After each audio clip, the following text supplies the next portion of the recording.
Mi papá me gritó, nos costaste todo y no diste nada a cambio, y luego me dijo que desapareciera. Así que, en silencio, me mudé de la noche a la mañana y eso, en realidad, les costó todo cuando se enteraron.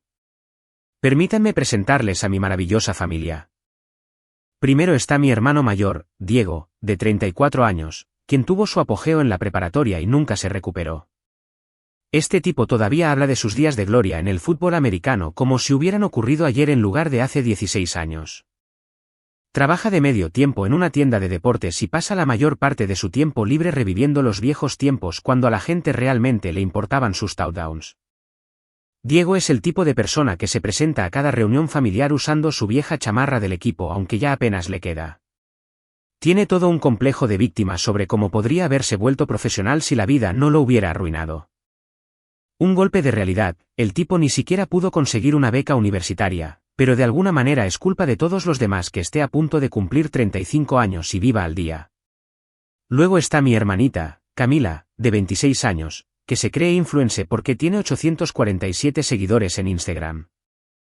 Se llama a sí misma emprendedora, pero su modelo de negocio es comprar joyería barata por internet y revenderla con márgenes ridículos a sus 3 clientas. Publica esas frases motivacionales sobre ser una mujer que se hizo a sí misma mientras vive sin pagar renta en el sótano de sus papás. Toda la personalidad de Camila gira en torno a lucir exitosa en las redes sociales.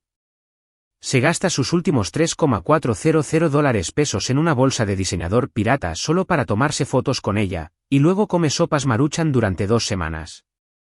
La chica nunca ha mantenido un trabajo real por más de 6 meses porque cree que está por encima del trabajo normal. Mis papás son igual de malos. Papá es gerente de nivel medio en una compañía de seguros y se cree un genio financiero porque lee blogs de inversiones.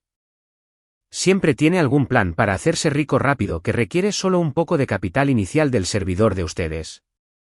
Mamá es agente de bienes raíces a medio tiempo que no ha vendido una casa en 2 años, pero sigue manejando un BMW arrendado que no puede pagar, todo por su imagen profesional.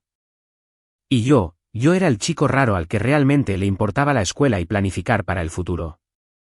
Mientras Diego se volvía popular debajo de las gradas y Camila aprendía con tutoriales de maquillaje, yo estaba comenzando mi propio negocio de paisajismo y jardinería a los 16 años, ahorrando cada centavo. Sí, sé que la jardinería no suena glamorosa, pero aquí está la cosa sobre trabajar con tus manos y construir algo de la nada, te enseña el valor del dinero y del trabajo duro. Comencé con solo una camioneta pick-up destartalada y algo de equipo prestado. Pasé mis años de adolescencia cortando pasto, plantando jardines y diseñando espacios al aire libre mientras mis hermanos salían a encontrarse a sí mismos. Para cuando me gradué de la prepa, tenía una base de clientes sólida y suficiente dinero ahorrado para expandirme. Mientras mis compañeros se endeudaban por títulos universitarios que nunca usarían, yo estaba construyendo un negocio legítimo. En 5 años, tenía 3 cuadrillas trabajando para mí. En 10 años, me convertí en el arquitecto paisajista preferido de todos los fraccionamientos exclusivos del estado. Ahora, dirijo una empresa que hace de todo, desde el mantenimiento básico de áreas verdes hasta proyectos comerciales de millones de pesos. Hemos hecho trabajos para centros comerciales, complejos de oficinas y algunas de las casas más caras del estado. Tan solo el año pasado, mi empresa generó poco más de $13,600,000 en ingresos, y mi ganancia personal neta fue más de lo que gana toda mi familia junta. Pero aquí es donde entra mi mejor amigo en la historia. Y este tipo básicamente salvó mi cordura durante todo lo que pasó. Llamémoslo Raúl. Hemos sido muy unidos desde la secundaria, y es la única persona que vio a través de la basura de mi familia desde el primer día. Raúl es un abogado corporativo que se especializa en disputas de propiedades y acuerdos comerciales. Es increíblemente inteligente, muy perspicaz, y tiene esta habilidad de ver a través de las tonterías de la gente al instante. También tiene un sentido del humor negro que me mantuvo cuerdo cuando quería volverme loco por las exigencias de mi familia. Raúl fue la primera persona en señalar que mi familia solo me llamaba cuando necesitaban dinero. Güey, me dijo un día mientras trabajábamos en el patio trasero de su casa, ¿cuándo fue la última vez que alguno de ellos te preguntó cómo estabas? Esa pregunta me golpeó como un mazo porque, literalmente, no podía recordar ni una sola vez. A lo largo de toda esta historia, Raúl fue mi voz de la razón y mi arma secreta. Cada vez que empezaba a sentirme culpable o a dudar de mí mismo, él me recordaba todas las veces que me habían tratado como basura. No te atrevas a ablandarte con estas sanguijuelas, me decía. Ellos tomaron sus decisiones, ahora déjalos vivir con las consecuencias. Ese tipo estaba a punto de convertirse en el autor intelectual de la historia de venganza más satisfactoria de mi vida. Las peticiones de dinero comenzaron siendo pequeñas, pero se volvieron cada vez más ridículas a lo largo de los años. Comenzó con Diego llamándome casualmente: «Oye, Mateo, ¿crees que podrías ayudarme con la mensualidad de mi camioneta este mes?» Tuve unos gastos imprevistos. Lo que no mencionó fue que sus gastos imprevistos fueron derrochar $34,000 en el casino con sus amigos desempleados. Luego Camila necesitó ayuda con sus inversiones de negocios, lo que significaba comprar más joyería barata para inflarle el precio un 400% a su inexistente base de clientes. Pero ella no podía simplemente pedir dinero como una persona normal. Tenía que venderlo como una oportunidad increíble. «Mateo, estoy escalando mi marca y necesito capital para el inventario. Esto podría ser enorme para los dos, ¿verdad?» Porque su imperio de pulseras de la amistad definitivamente era el próximo gran éxito. Papá empezó a buscarme para préstamos que ambos sabíamos que nunca serían pagados. Primero, fue el techo que supuestamente necesitaba reparaciones de emergencia. Luego, el sistema de aire acondicionado que estaba a punto de morir. Después, una remodelación de la cocina porque mamá vio algo en Pinterest y decidió que su cocina, perfectamente funcional, era vergonzosa. Cada petición venía con chantajes emocionales sobre cómo la familia ayuda a la familia y cómo yo debería estar agradecido por todo lo que hicieron por mí mientras crecía. ¿Qué hicieron exactamente por mí mientras crecía? Hacerme sentir raro por preocuparme por mis calificaciones en lugar de por la popularidad. Olvidaron mi cumpleaños 3 años seguidos. Se perdieron mi graduación de la preparatoria porque Diego estaba crudo por alguna fiesta. Verdadero material de familia del año. Las peticiones siguieron escalando. El seguro de Diego, los pagos del coche de Camila, el préstamo de la lancha de papá, las tarjetas de crédito de mamá. Antes de darme cuenta, básicamente estaba financiando 3 hogares enteros mientras trabajaba 60 horas a la semana para mantener mi negocio en crecimiento. Y lo loco es que actuaban como si fuera normal, como si les debiera este estilo de vida solo porque yo había tenido éxito. Sin gratitud, sin reconocimiento, solo exigencias. Llamaban con demandas, no con peticiones. Necesito que me transfieras $25,500 para mañana. Oh, ¿puedes cubrir mi renta este mes? Nunca un por favor o un gracias. O un realmente aprecio esto. Solo un derecho absoluto envuelto en obligación familiar. Raúl no dejaba de advertirme: los estás mal acostumbrando. Nunca te van a respetar mientras sigas firmando cheques. Pero yo no escuchaba. Seguía pensando que si los ayudaba un poco más, tal vez finalmente me verían como alguien digno de respeto en lugar del rarito de la familia que casualmente ganaba dinero. El punto de quiebre se había estado gestando durante meses, pero yo estaba demasiado ciego para verlo. Seguí interpretando al buen hijo, al hermano confiable, a la red de seguridad de la familia. Me convencí de que estaba construyendo algo significativo, creando un legado de cuidar a las personas que amaba. Vaya que estaba equivocado al respecto. La Navidad pasada fue cuando todo empezó a desmoronarse, y fui demasiado estúpido para darme cuenta en el momento. Decidí ser el anfitrión en mi casa, ya que por fin tenía una lo suficientemente grande para todos. Estamos hablando de una casa a la medida de 370 metros cuadrados, con una cocina gourmet, un sótano terminado y espacio suficiente para sentar a 20 personas cómodamente. Tiré la casa por la ventana, contraté a una empresa de banquetes, hice que decoraran la casa profesionalmente, e incluso traje a un chef para preparar una cena de 5 tiempos. Todo el evento me costó casi $102,000. Pero quería mostrarle a mi familia que su hermanito raro realmente había logrado algo en la vida. Llegaron tarde para hacerse notar, como si me estuvieran haciendo un favor. Diego trajo a su nueva novia, Valeria, una chica de 22 años que había conocido en un bar y que pasó toda la noche tomándose selfies en mi casa y haciendo preguntas personales sobre mis ingresos. Entonces, ¿eres rico o solo vives cómodamente?, preguntó mientras posaba junto a mi árbol de Navidad. Camila trajo a su novio actual, un aspirante a músico que no dejaba de preguntarme si quería invertir en su carrera de rap. Pasaron la cena hablando de sus asociaciones de marca, lo que significaba 3 publicaciones en Instagram para empresas que le pagaban con joyería gratis que valía unos $340 en total. Pero la verdadera bofetada fue el discurso de Diego. Este tipo se levanta a mitad de la cena, levanta su copa y se lanza en todo este rollo sobre la familia y la unión. Solo quiero agradecer a todos por estar aquí esta noche. La familia lo es todo. Ya saben, nos apoyamos en las buenas y en las malas. La casa de Mateo es increíble. Pero lo que realmente importa es tenernos los unos a los otros. Ni una sola palabra sobre quién pagó la cena. Ni un solo reconocimiento de que pasé semanas planeando esto y gasté miles de pesos haciéndolo perfecto. Solo tonterías genéricas de comercial de televisión mientras se atiborraban del primer rib que yo había comprado. Raúl estaba allí, el único invitado que no era de la familia, y pude ver cómo se irritaba más por minutos. Después de que todos se fueron, me miró y me dijo, acaban de pasar 4 horas en tu casa tratándote como a la servidumbre.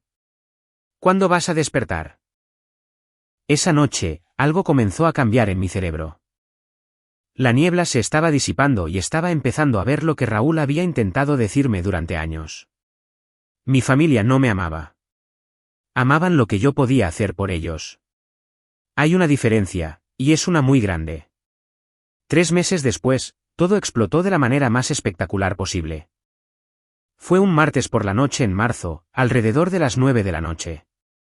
Acababa de terminar una visita de obra para un importante proyecto comercial, un centro comercial que me iba a dejar unos $3,400,000 en 6 meses. Me sentía bien, pensando en pedir algo de cenar y ponerme al día con el papeleo. Entonces sonó mi teléfono. El nombre de papá en la pantalla. Papá no llama a menos que alguien esté muerto o necesite dinero. Así que contesté esperando malas noticias. Mateo, necesitamos tener una conversación seria. Esta actitud tuya tiene que parar ahora mismo. Estoy sumamente confundido. ¿Qué actitud? ¿De qué estás hablando? No te hagas el tonto conmigo. Tu madre ha estado muy triste durante semanas por cómo has estado tratando a todos. Diego me contó sobre la conversación que tuviste con él, de cómo lo hiciste sentir como basura por pedir ayuda. La conversación a la que se refería, Diego me había llamado la semana anterior para pedirme otros $51,000 porque se había gastado su quincena en accesorios nuevos para su camioneta y no podía pagar la renta. Le dije que pagaría su renta una vez más, pero que necesitaba empezar a administrar su dinero como un adulto. Aparentemente, sugerir que mi hermano de 34 años debería administrar su dinero era ser un crítico. Lo único que haces es presumir tu dinero para sentirte superior, continuó papá, con la voz cada vez más afilada. Pero en realidad nunca has aportado nada significativo a esta familia. ¿Crees que porque le cortas el pasto a los ricos eso te hace mejor que nosotros? Si tuvieras algo de respeto por ti mismo, dejarías de actuar como si te debiéramos gratitud y simplemente desaparecerías. La línea se quedó en silencio. Estaba de pie en mi cocina mirando una foto familiar de la Navidad. Y algo dentro de mí se rompió. No una ruptura de enojo, sino de claridad. Como cuando has estado mirando una de esas imágenes de ilusión óptica y de repente la imagen oculta aparece tan clara como el día. ¿Sabes qué, papá? Tienes toda la razón. Debería desaparecer. Y le colgué. Inmediatamente llamé a Raúl. Está pasando. La opción nuclear. ¿Realmente vamos a hacer esto? Ya era hora, dijo. Empezaré a redactar el papeleo. Esto va a ser más satisfactorio que ver a tu equipo favorito ganar el campeonato. Pasé las siguientes 2 horas haciendo llamadas, a mi banco, a mi contador, a mi gerente comercial. Todo pago automático, cada préstamo vigente, toda conexión financiera con mi familia fue cancelada de inmediato. El cajero automático estaba oficialmente fuera de servicio. Luego hice algo con lo que había soñado durante meses. Reservé un boleto de ida a Bariloche, en la Patagonia Argentina, y me fui 3 días después sin decirle a nadie a dónde iba. Raúl era mi único contacto en casa, y prometió mantenerme informado del caos. Documentaré todo, dijo. Este va a ser el colapso familiar más grande de la historia. La Patagonia era exactamente lo que necesitaba. Sin chantajes emocionales, sin llamadas de emergencia, sin parientes con aires de grandeza tratándome como su banco personal. Solo montañas, agua cristalina y el tipo de paz que proviene de estar literalmente en el otro extremo del continente, lejos de tus problemas. Renté una cabaña en Bariloche durante 6 semanas. Pasé mis días haciendo senderismo, pescando y aprendiendo a volar en parapente. Por primera vez en años, me despertaba cada mañana sin revisar inmediatamente mi teléfono en busca de mensajes de crisis de mi familia. Raúl me enviaba actualizaciones diarias, y cada una era más entretenida que la anterior. Semana 1, completo silencio de radio. Nadie se dio cuenta siquiera de que me había ido porque todos estaban demasiado absortos en sí mismos para prestar atención. Semana 2, el seguro del auto de Camila venció y su coche fue enviado al corralón. El pago de la camioneta de Diego fue rebotado y empezó a recibir advertencias de embargo. Papá recibió su primer aviso de atraso en la hipoteca. Semana 3, comenzaron las llamadas de pánico. Camila me llamó 23 veces en un día. No contesté ni una, pero Raúl estaba monitoreando el chat de grupo familiar del que yo había salido y me enviaba capturas de pantalla. Semana 4, Diego fue desalojado de su departamento.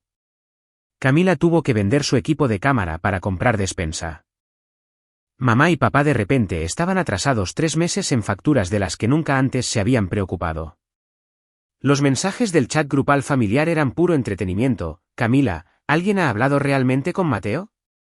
Mi auto está en el corralón y no responde a nada. Diego, probablemente solo esté haciendo un berrinche.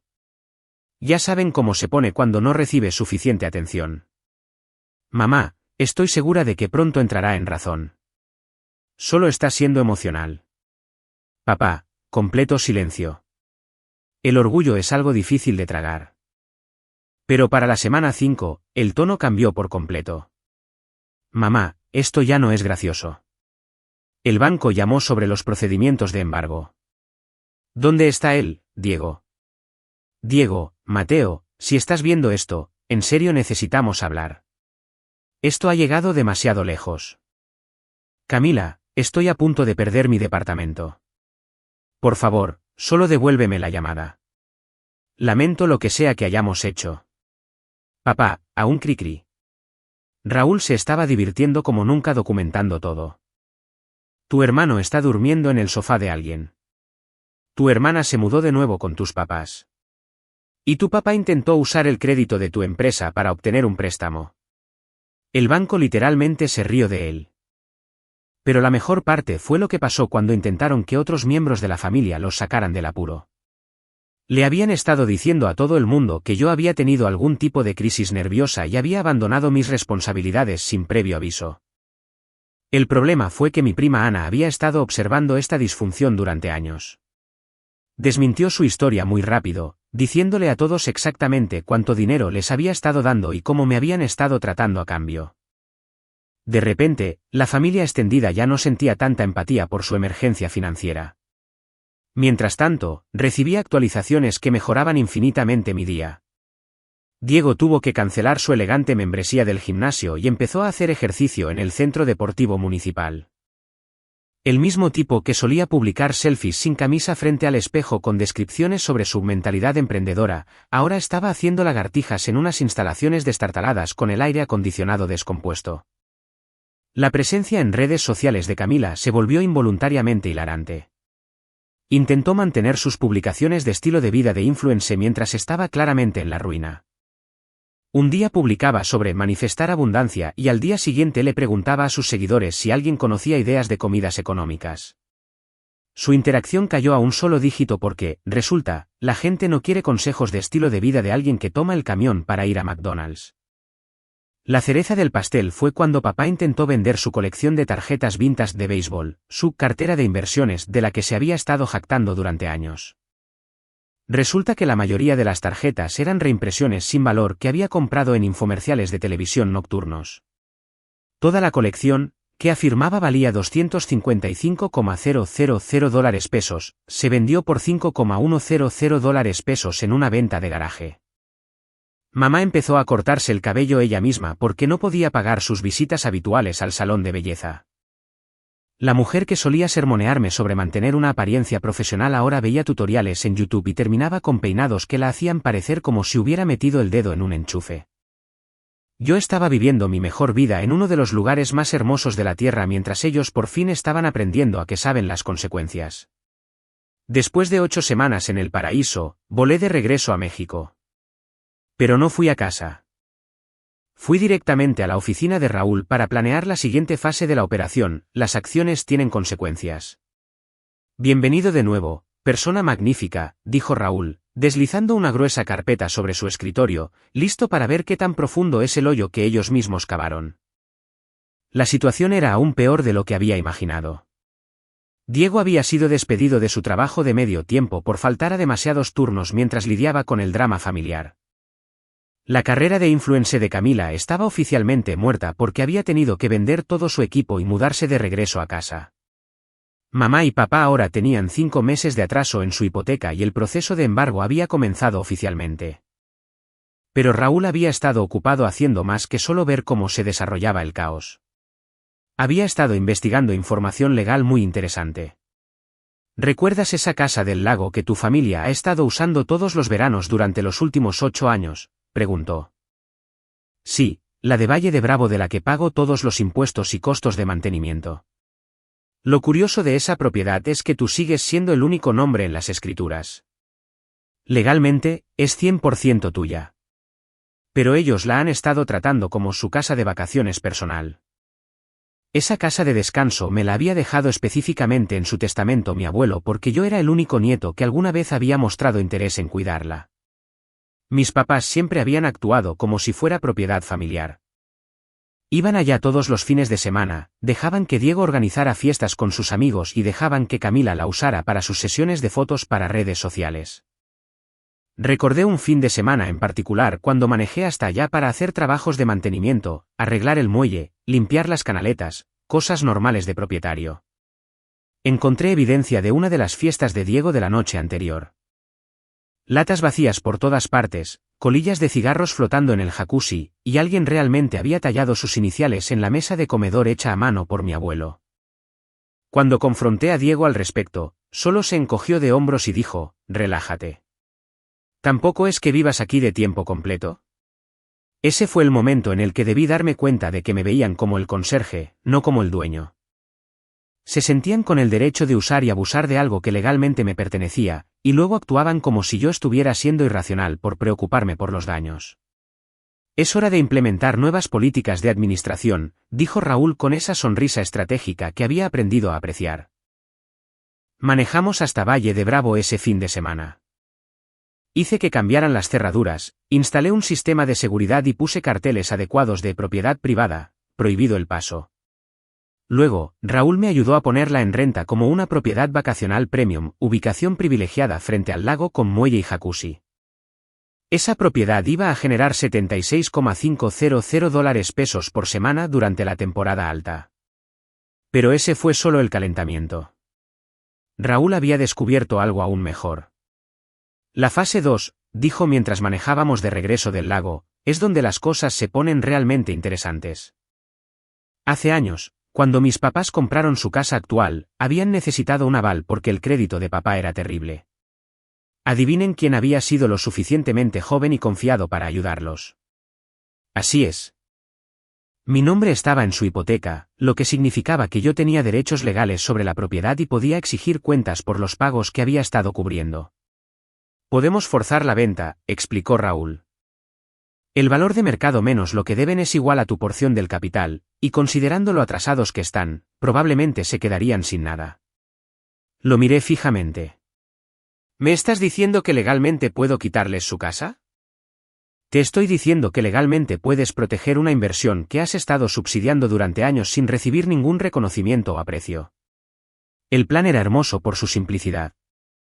Forzar la venta de la casa, cobrar mi parte del capital y dejar que ellos resolvieran su propia situación de vivienda.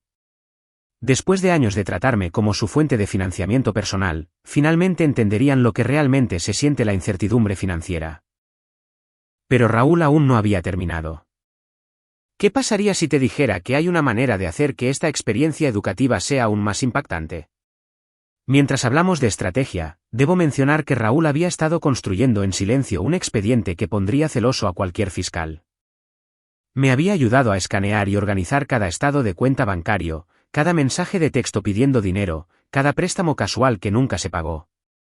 Teníamos documentación que se remontaba a 6 años atrás, mostrando un claro patrón de dependencia financiera y complejo de merecimiento. La prueba más condenatoria fue un hilo de mensajes de texto en grupo de hace 2 años al que le había tomado captura de pantalla, pero en el que nunca pensé mucho. Diego había escrito: Mateo es muy dejado. ¿Miren esto? Seguido de que él me pidiera $20,400 para reparaciones de emergencia de su auto. 1 hora después, publicó en el mismo chat: se los dije, chicos, funcionaría. El dinero más fácil de la historia. Luego Camila respondió con emojis riendo y un: enséñame tus métodos, maestro. Cuando Raúl vio esas capturas de pantalla, su cerebro de abogado se puso a toda marcha. Esto no es solo abuso financiero, dijo. Esto es conspiración para defraudar debidamente documentada. Literalmente estaban presumiendo de cómo te manipulaban.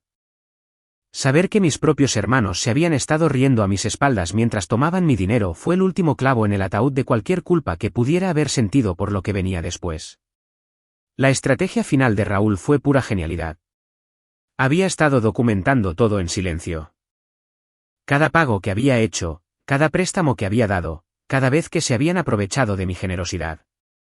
Y como abogado especialista en contratos, sabía exactamente cómo hacer que todo fuera legalmente blindado. Vamos a darles una última oportunidad de hacer lo correcto, explicó.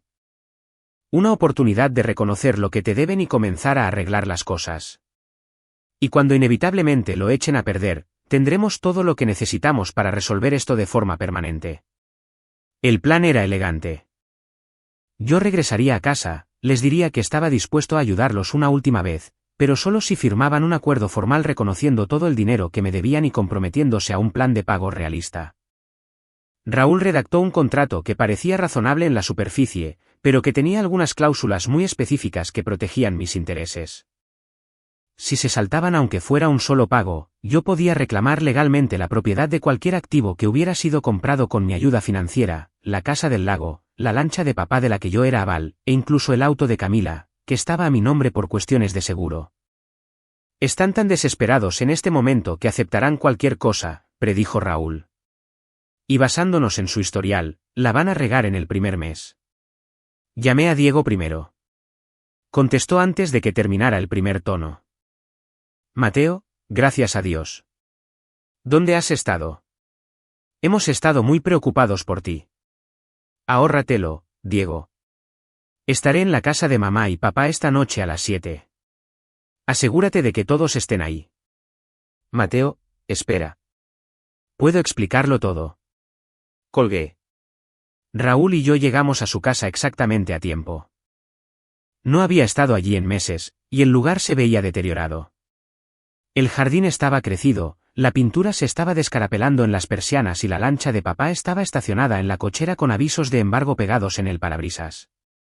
Toda la familia estaba esperando en la sala de estar como si hubiera convocado a una reunión de emergencia de la junta directiva. Mamá parecía haber envejecido una década. Papá intentaba hacerse el fuerte, pero podía ver la desesperación en sus ojos. Diego parecía haber dormido con la ropa puesta y Camila en realidad estaba llorando. Muy bien, dije, tomando asiento frente a ellos mientras Raúl preparaba su laptop. Tengamos una conversación honesta.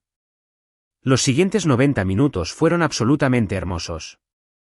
Se tropezaron unos con otros pidiendo disculpas, dando excusas, prometiendo que las cosas serían diferentes esta vez. Papá incluso intentó afirmar que nunca había dicho esas cosas por teléfono, que yo había malinterpretado su tono. Raúl se sentó allí, tomando notas profesionalmente, ocasionalmente haciendo preguntas aclaratorias como el abogado que era. Entonces Diego, ¿estás confirmando que te gastaste el dinero de la renta que te dio Mateo en accesorios para tu camioneta? ¿Y Camila, usaste el préstamo para tu negocio en unas vacaciones a Cancún en lugar de en inventario? Para el final de la reunión, habían firmado un acuerdo exhaustivo sin molestarse en leer los detalles con atención. Ahora se me adeudaban legalmente $3.162,000 pesos en préstamos documentados, más un interés razonable. Tenían 12 meses para pagarlo en cuotas mensuales de $136,000 pesos. O de lo contrario, yo podría reclamar los activos especificados como garantía. Muchas gracias por darnos otra oportunidad, dijo mamá, abrazándome realmente por primera vez en años. Sabemos que cometimos errores, pero la familia es la familia, ¿verdad? Absolutamente, respondí. La familia es la familia. Raúl y yo nos fuimos, y él estaba sonriendo como alguien que acaba de ganarse la lotería. 12 meses, dijo. Te apuesto una cena en el mejor restaurante de la ciudad a que se saltan el primer pago. Se equivocó. Se lo saltaron por 2 semanas. La notificación de pago atrasado salió un miércoles. Para el viernes, yo era el propietario legal de la casa del lago, la lancha de papá y el auto de Camila. Raúl había presentado todo el papeleo tan rápido que a ellos les daba vueltas la cabeza. El momento no podría haber sido más perfecto. Era el fin de semana del puente del 16 de septiembre, temporada alta en el lago, y yo ya tenía la casa reservada al 100% hasta noviembre con tarifas premium. El fin de semana anterior, Diego había estado planeando llevar a sus amigos allá para su viaje anual de chicos. En cambio, tuvieron que pasar el puente en su estrecho departamento escuchándolo explicar porque ya no podían usar la casa del lago de la familia. Pero ese no fue el final. La casa del lago estaba generando ingresos serios como alquiler vacacional. $76,500 pesos a la semana durante la temporada alta, y estaba completamente reservada para todo el verano. La lancha de papá valía $476,000 pesos y se vendió en una subasta en una semana. El coche de Camila fue a un concesionario y trajo otros $255,000 pesos. De hecho, yo estaba ganando dinero gracias a su incapacidad para cumplir su palabra. La venta de la lancha fue particularmente satisfactoria porque papá había pasado años presumiendo de ella ante cualquiera que estuviera dispuesto a escuchar.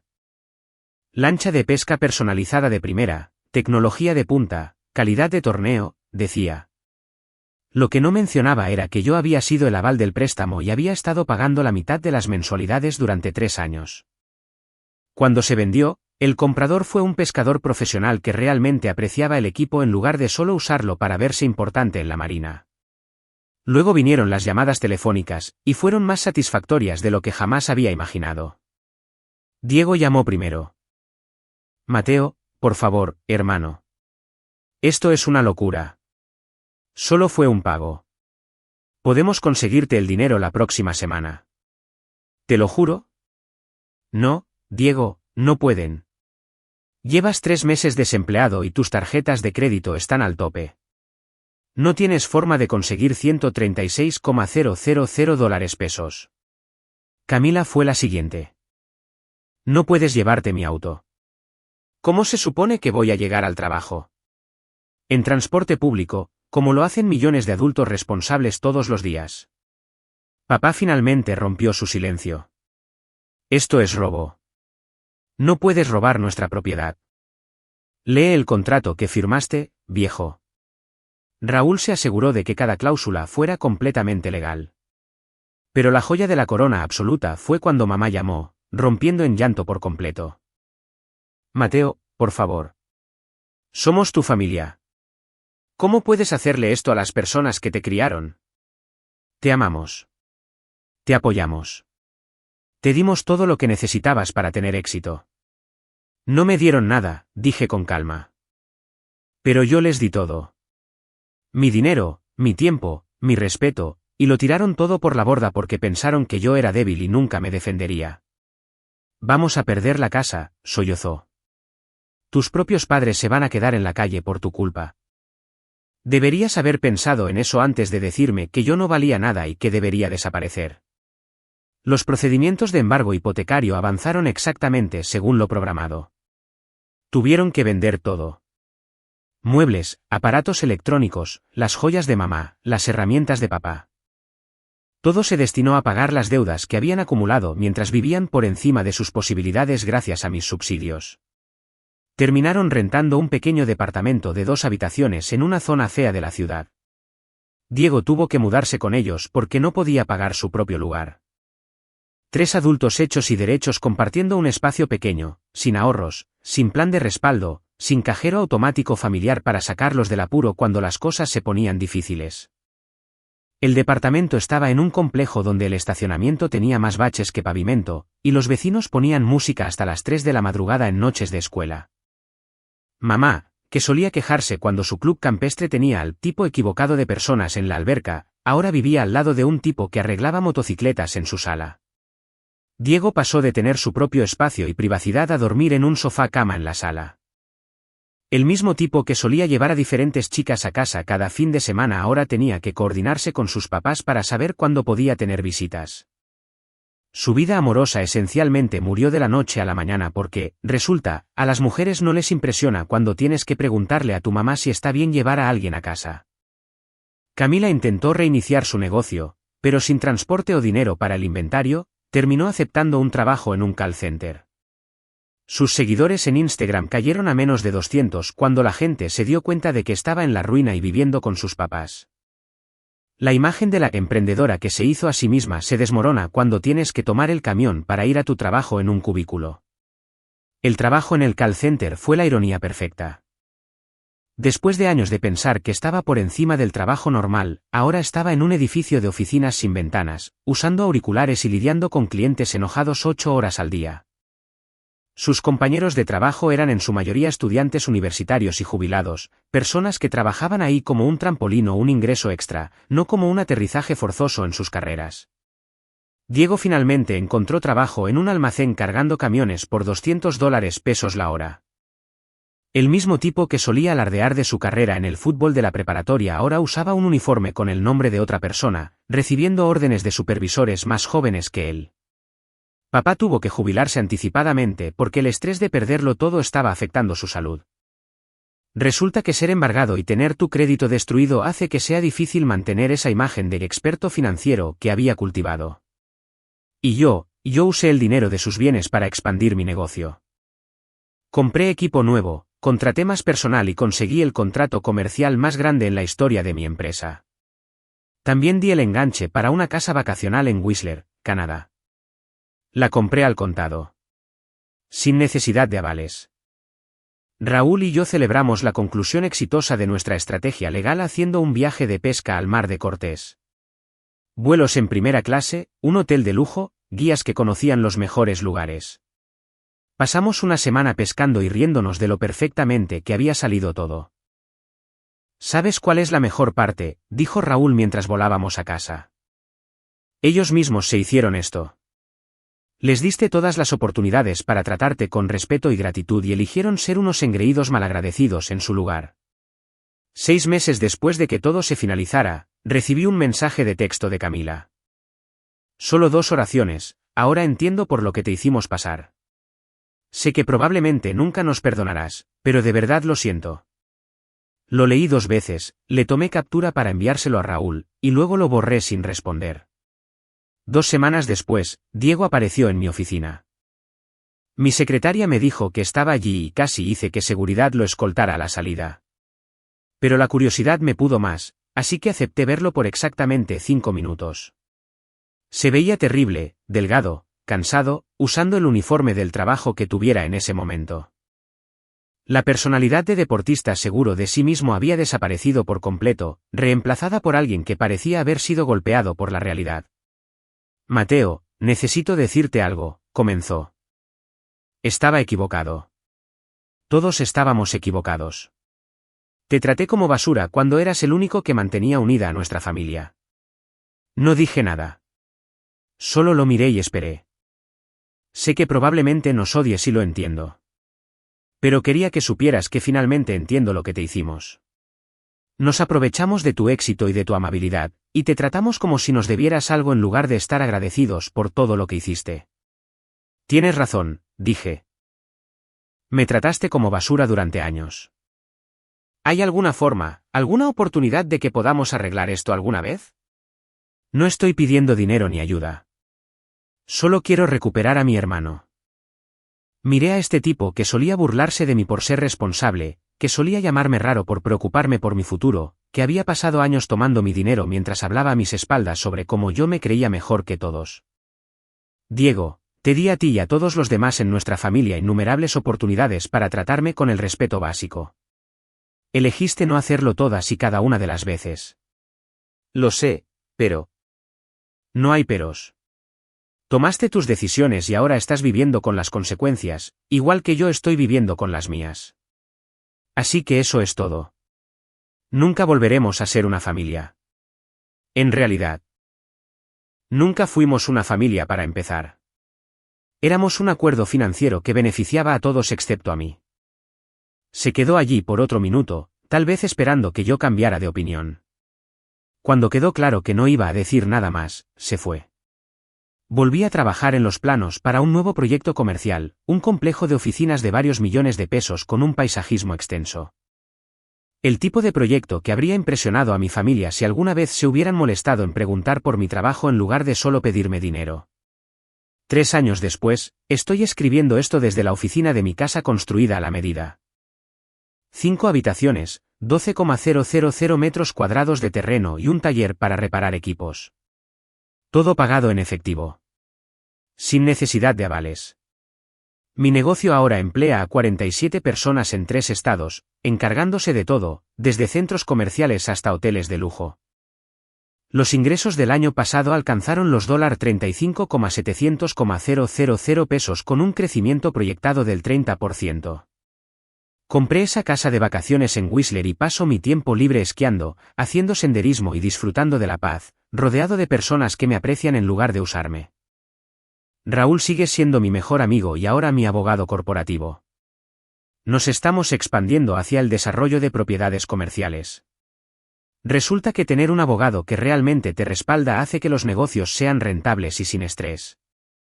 A través de amigos en común, he escuchado que la situación de mi familia se estabilizó un poco. Están en ese pequeño departamento, pero pagando sus facturas sin apoyo externo. Diego fue ascendido a supervisor de turno. Camila consiguió un trabajo legítimo en marketing de redes sociales en lugar de dirigir estafas en línea. Y mamá y papá se las están arreglando con su pensión y los ingresos de medio tiempo de ella después de reducir drásticamente sus gastos. ¿Me siento mal? Ni un poco. Les di años de apoyo financiero y cariño genuino. Ellos respondieron tratándome como su cajero automático personal y llamándome inútil cuando cuestioné el acuerdo. Cada decisión que tomé fue legal, documentada y justificada. No robé nada. Cobré deudas reconocidas y protegí inversiones de buena fe. Firmaron contratos que debieron haber leído y aprendieron que las acciones tienen consecuencias. El mes pasado, me comprometí con una mujer increíble que dirige su propio negocio de diseño gráfico. Es exitosa, independiente y nunca me ha pedido dinero. Estamos planeando una pequeña boda en Whistler este otoño con invitados que realmente se preocupan por nosotros como personas. Mi familia no fue invitada, obviamente. He aprendido que la familia no se define por la genética. Se define por el respeto mutuo, el cariño genuino y el apoyo recíproco. Para cualquiera en situaciones similares, dejen de prenderse fuego para mantener calientes a personas malagradecidas. No le deben a nadie un estilo de vida que no pueden pagar solo porque comparten ADN. Establezcan límites. Protejan sus recursos. Exijan respeto. Si las personas no pueden cumplir con esos requisitos básicos, dejen que resuelvan sus propios problemas. La vida se vuelve infinitamente mejor cuando dejas de ser la red de seguridad de todos los demás y comienzas a ser tu propia prioridad.